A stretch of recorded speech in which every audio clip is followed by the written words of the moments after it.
It's a good setup into when they submit to the FDA for approval of their treatment.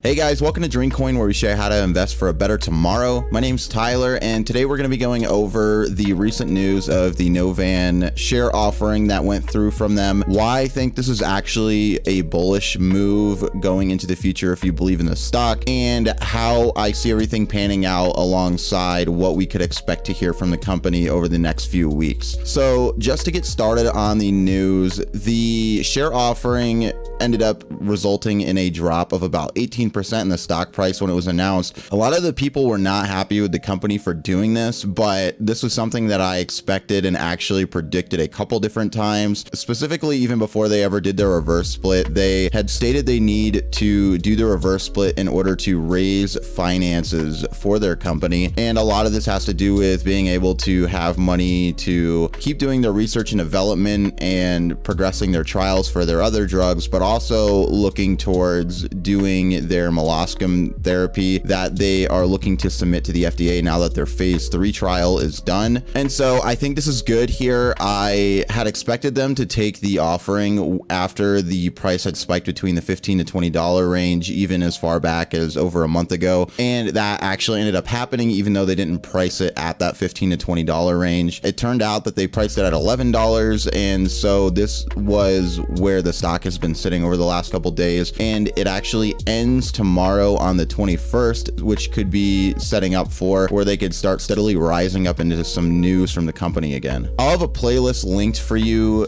on all of my coverage of Novan at the end of this video, but essentially they had their phase 3 top line data come out on June 11th, and I went over that in my last video where it was very positive data. It showed a significant reduction in a lot of patients and everything, to just sum up what the data had to say. And this looks very nice for where it's a good setup into when they submit to the FDA for approval of their treatment. For anybody not aware, SB206, or the treatment that they have named as that for molluscum, is something that would be the first of its kind in the field. There's not too many different treatments for molluscum right now, aside from giving treatments that are designated for other types of diseases but are used indirectly for molluscum, and obviously this generally doesn't usually work very well. This could be a good set for them, considering they are showing that there's not really any side effects at all. There's not too much risk benefit outweighing, considering a lot of this stuff is reduced, and the timeline of having molluscum can be potentially up to a year or two without treatment. So basically anybody with this is kind of stuck for a year or two with no beneficial effect on their symptoms over that period of time without a treatment like this. On top of their molluscum and COVID treatments, they do have a lot of stuff coming up in their pipeline that could be a bunch of different data results or furthering of their trials. Specifically with their treatment of SB207, they met with the FDA at the end of their phase 2 data to put together phase 3 protocols. Usually this is a good sign for a company because the FDA gives them direct guidance on what type of data they'd want to see for FDA approval in the future. And so this helps them set up their studies in a way that gives them more of an opportunity to get that FDA approval over a period of time. The other main treatment that they're working on besides the molluscum is a treatment for SARS-CoV-2 or COVID-19. And this is with their technology that they developed as NitroCell, which is basically a delivery system for nitric oxide. They showed in vitro assessments where their NitroCell stuff could reduce the virus up to 90% after repeat dosing in that setup. So now they're looking to get into a stage where they can try this in clinical trials. This is why I priced them over $90 for a price target over the next year or so, because FDA approval of molluscum would have them pretty high